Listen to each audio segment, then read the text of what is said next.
ආයුබෝවන් දේව සභාව YouTube channel අද ඔබ දැනුවත් කරන්න බලාපොරොත්තු වෙන්නේ ග්‍රහ මාරු වීමක් සමග ඔබගේ ලග්න 12ට මේ කෙසේ බලපාන්නේද වගේම ලංකාවට මේ ග්‍රහ මාරු වීම මොන ආකාරයකද බලපාන්නේ කියලා. ඒ අනුව ගත්තයින් පස්සේ සුරගුරු නැත්නම් බ්‍රහස්පති ග්‍රහය මාරු වෙනවා ධනු රාශියේ ඉඳලා මකර රාශියට. ලංකා කේන්ද්‍රයට අනුව ගත්තයින් පස්සේ කුම්භ ලග්නෙහි ලග්නා කේන්දරේ 12 වෙනි රාශියට තමයි මකර රාශිය වෙන්නේ. 12 වෙනි රාශියට තමයි ගුරු මාරු වෙන්නේ. කියන්නේ සෙනසුරුගේ රාශියට සෙනසුරු ඒ රාශියම සිටිනවා. 2020 නොවැම්බර් 20 සවස 1:23ට ගුරු මාරුව සිදු වෙනවා. ඉතින් මේ මාරු වීම මේ ලංකාවට එතරම් කරන්නේ බොහෝ සුබ තත්ත්වයක් නෙවෙයි වෙන්නේ, අසුබ තත්ත්වයක් තමයි පෙන්වන්න කරන්නේ.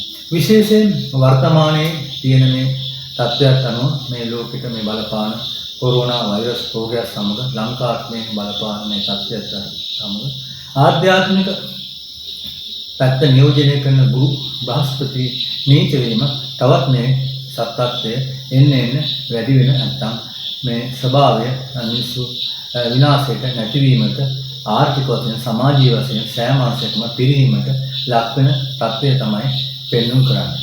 විශේෂයෙන් ගත්තයින් පස්සේ ගුරු මාරු වීම ගුරු නීච වීම ලංකාවේ ගත්තයින් පස්සේ මේ කොරෝනා වෛරසය වැඩි වීමේ ස්වභාවය තමයි පෙන්වන්න කරන්නේ. සමහර විට මේක පැහැදිලි කරොත් ඉලක්කම් 6කට වැඩිය කාලකින් කොරෝනා රෝගීන් වැඩි වී හැකියාව ලංකාව තුළ තියෙනවා. ඒකෙසේ වෙන්න පුළුවන්. මොකද මේ වෛරස් රෝගය ශීඝ්‍රයෙන් ලංකාවේ පැතිරලා යනවා.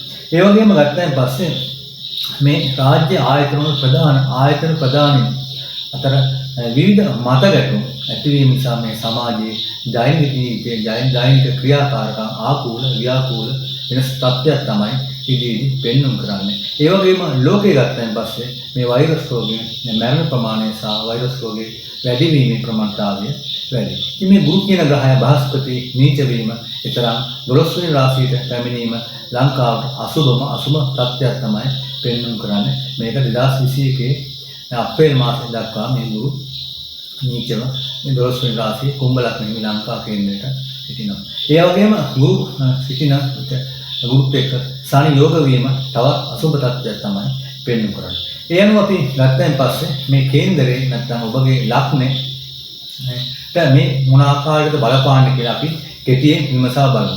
විශේෂයෙන්ම ගුරු මාරුව ගැන තමයි ඔබට ඔබගේ ලග්න 12ට මේෂ ලග්නේ ඉඳලා මීන ලග්නේ දක්වා පැහැදිලි කරලා දෙන්න පැහැදිලි කරලා ඔබට කෙසේ බලපාන්නේද කියලා තමයි විශේෂයෙන් ගුරු මාරුව ඉලක්ක කරගෙන තමයි පැහැදිලි කරන්නේ. නොවැම්බර් 21 ඉඳලා මේ ඔබට මොන ආකාරයකද බලපාන්නේ කියලා අපි විමසා බලමු. ඒ අනුව ගත්තයින් පස්සේ මේෂ ලග්නේ ඔබගේ කේන්දරයේ ග්‍රහ පීඨිම මෙන්න මේ ආකාරයට තමයි සම්තුහන් වෙන්නේ. නොවැම්බර් 21 සිට ලග්න කිසිම ග්‍රහයක් පත්ත වෙන්නේ නැහැ. රාහු කේන්ද්‍රයේ දරස්ථානයේ දෙවෙනි රාශිය කිසිම ග්‍රහයක් නැහැ. 3 4 සහ 5 කිසිම ග්‍රහයක් නැහැ. සිකුරු සහ බුධ කේන්දරයේ 7 වෙනි රාශියේ රවි සහ කේතු කේන්දරයේ 8 වෙනි රාශියේ ගුරු සහ චන්ද්‍රය සහ ශනි කේන්දරයේ කර්මස්ථාන 10 වෙනි රාශියේ 11 වෙනි රාශියේ කිසිම ග්‍රහයක් නැහැ. කුජ කේන්දරයේ 12 වෙනි රාශිය සිටිනවා. ඒ අනුව ගත්තයින් පස්සේ මේෂ ලග්නේ ඔබගේ ගුරු නීච වෙන කේන්දරේ කර්මස්ථානයේ 10 වෙනි රාශිය.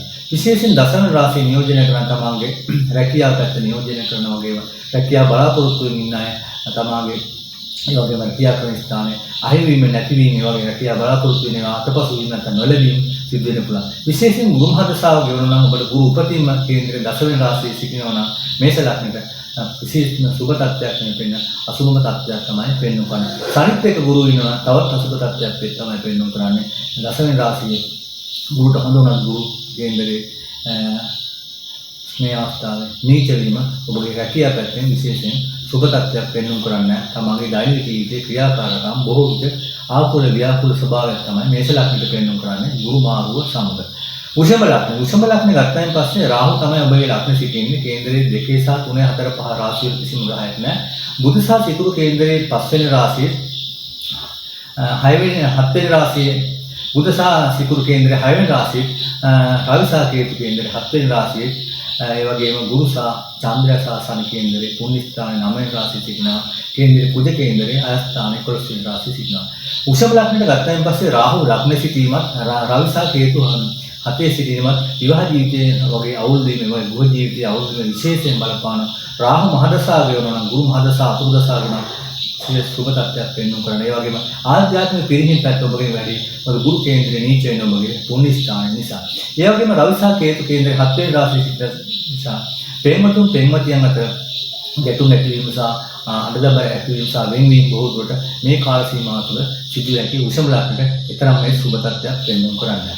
මිතුරු ලග්න ගත්තයින් පස්සේ ඔබගේ ලග්න කිසිම ග්‍රහයක් පතිත වෙන්නේ නැහැ. 2 3 සහ 4 කිසිම ග්‍රහයක් පතිත වෙන්නේ නැහැ. සිකුරු සහ බුධ කේන්දරේ 5 වෙනි රාශිය රවි සහ කේතු කේන්දරේ 6 වෙනි රාශිය 7 වෙනි රාශිය කිසිම ග්‍රහයක් පතිත වෙන්නේ නැහැ. ගුරු සහ චන්ද්‍රයා සහ ශනි කේන්දරේ මාර්ග ස්ථාන 8 වෙනි රාශිය සිටින ගුරු නීච වෙන කේන්දරේ 8 වෙනි රාශිය ඔබගේ 9 වෙනි රාශිය පුණ්‍ය ස්ථාන කිසිම ග්‍රහයක් පතිත වෙන්නේ නැහැ. කුජ කේන්දරේ කර්මස්ථාන සිටිනවා කේන්දරේ 11 වෙනි ශාස්ත්‍ර රාශිය සහ 12 වෙනි රාශිය කිසිම ග්‍රහයක් පතිත වෙන්නේ නැහැ. මිතුරු ලග්න සුබ තත්ත්වයක් නම් පෙන්වන්න කරන්නේ නැහැ. මොකද ඔබගේ ගුරු සහ චන්ද්‍රයා ශනි කේන්දරේ මාර්ග ස්ථානයේ සිටීම තරම් සුබ තත්ත්වයක් පෙන්වන්න කරන්නේ නැහැ. බොහෝ අසුබ තත්ත්වයක් තමයි පෙන්වන්න කරන්නේ. විශේෂයෙන් දසාව ගැන විශේෂයෙන් වැදගත් වෙනවා. ගුරු මහදසා ගුරු අතුරු දසා ඒ වගේම පාප ග්‍රහණ සතුරු දසා අතුරු දසා වරණ ඒක විශේෂයෙන් බලපානවා තමයි මම එක කිව්වේ. ඒ අනුව ගත්තන් පස්සේ ග්‍රහයන් අතුරු දසා උපතින් ගුරු කේන්දරේ 8 සිටිනවා මේ අවස්ථාවේ ඔබට ගුරු නීච වීම සුබ තත්ත්වයක් වෙන්නුම් කරන්නේ නැහැ. කටක ලග්න ගත්තන් පස්සේ 1 සහ 2 සහ 3 කිසිම ග්‍රහයක් පතිත වෙන්නේ නැහැ. බුධ සහ සිකුරු කේන්දරේ 4 වෙනි රාශිය කේතු සහ රවි කේන්දරේ 5 වෙනි රාශිය ගුරු සහ ශනි කේන්දරේ 7 වෙනි රාශිය චන්ද්‍රයා කේන්දරේ 8 කුජ කේන්දරේ 9 වෙනි රාශිය රාහු කේන්දරේ 11 වෙනි රාශිය සිටිනවා. ඔබගේ ගත්තයින් පස්සේ කට ලග්නෙට ගුරු කේන්දරේ 7 නීච වීම සාමාන්‍ය ගෘහ ජීවිතයේ අභිසමයන් අතර මතභේද ගැටුම් ඇතුළු වගේ දේවල් බොහෝ ඇති වෙනවා. සනිත් එක්ක සිටීම සම්බන්ධව විවාහ ජීවිතයේ අවුල් වෙන ස්වභාවයක් මේ ආකාරයෙන් පෙන්වනවා. සනි මහදසාව ඒ වගේම ගුරු මහදසාව සනි අතුරු දසාව ගුරු අතුරු දසාවදී විශේෂයෙන් පරිස්සම් වෙන්න. කට ලග්න හිමියට ලග්න අධිපතියටත් සනිපතින් අපේ සතුරු වෙනවා.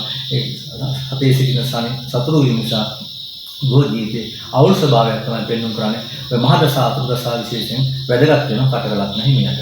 සිංහ ලග්න ගත්තන් පස්සේ ඔබගේ ලග්න කිසිම ග්‍රහයක් පතිත වෙන ධනස්ථාන කිසිම ග්‍රහයක් පතිත වෙන බුධ සහ සිකුරු කේන්දරේ 3 වෙනි රාශිය රවි සහ කේතු කේන්දරේ 4 වෙනි රාශිය කේන්දරේ ශනි සහ ගුරු කේන්දරේ 6 වෙනි රාශිය චන්ද්‍රයා කේන්දරේ 7 වෙනි රාශිය කුජ කේන්දරේ මාර්ග ස්ථාන 8 රාහු කේන්දරේ කර්මස්ථාන 10 වෙනි රාශිය සිටිනවා. සිංහ ලග්නෙට ගත්තන් පස්සේ ගුරු සහ ශනි කේන්දරේ 6 වෙනි රාශිය සිටීම තමයි යට නැත්නම් රෝග වගේ දේවල් මතුවෙන්න පුළුවන්.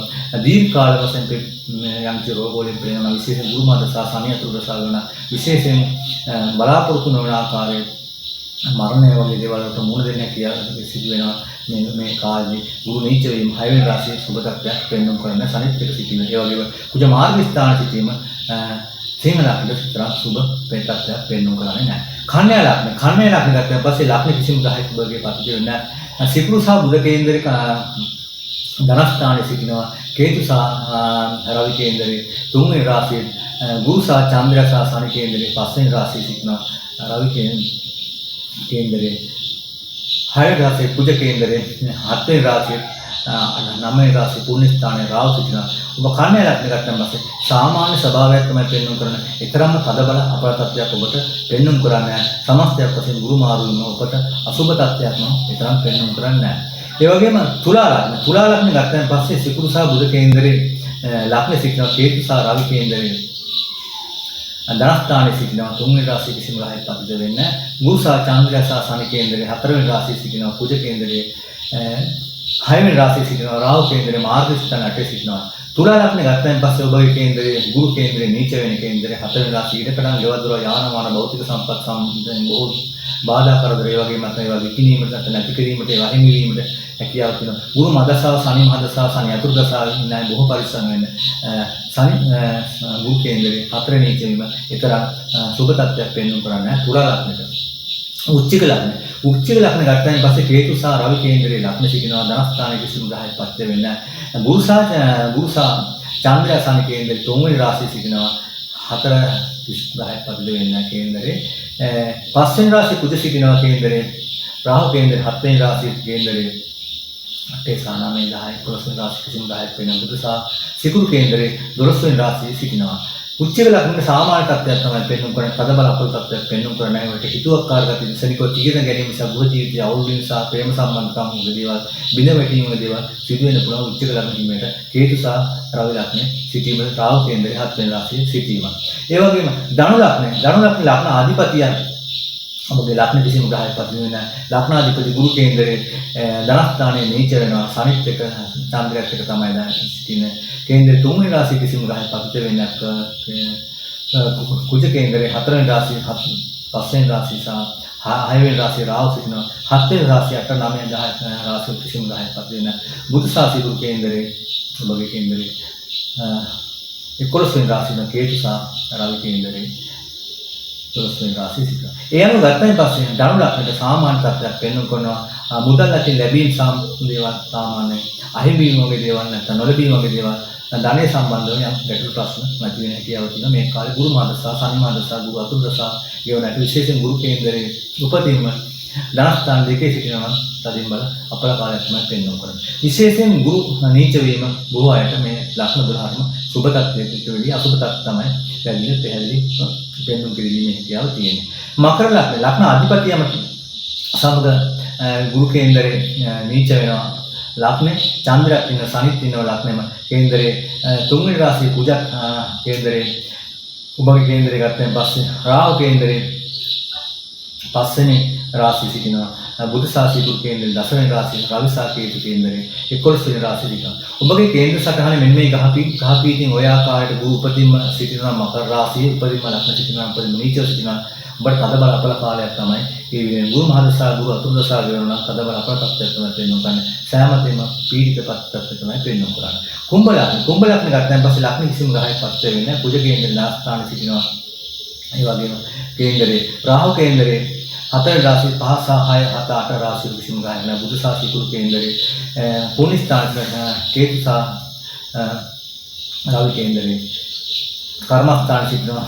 ශනි සහ ගුරු සහ චන්ද්‍ර කේන්දරේ 12 වෙනි රාශියේ සිටිනවා. ඉතින් කුම්භ ලක්ෂණ ගත්තන් පස්සේ කුම්භ ලක්ෂණයට අසුභ තත්ත්වයක් තමයි පෙන්වන්න කරන්නේ. විදේශ ගමන් වල යන අය බලාපොරොත්තු වෙන ඒවා අසාර්ථක වීම වගේ වල විදේශ වලින් මේ රටට එන්න බලාපොරොත්තු වෙන ඒවා අතපසු වීම තුනකට පෙන්වන්න ගුරු කේන්දරේ 12 වෙනි රාශියේ නීච වෙන සනිත් එක සිටීම සුභ තත්ත්වයක් පෙන්වන්න කරන්නේ නැහැ. මේ ලක්ෂණ ගත්තන් පස්සේ මේ ලක්ෂණ කුජ කේන්දරේ ලක්ෂණ සිටිනවා. රාහු කේන්දරේ 3 වෙනි රාශියේ සිටිනවා.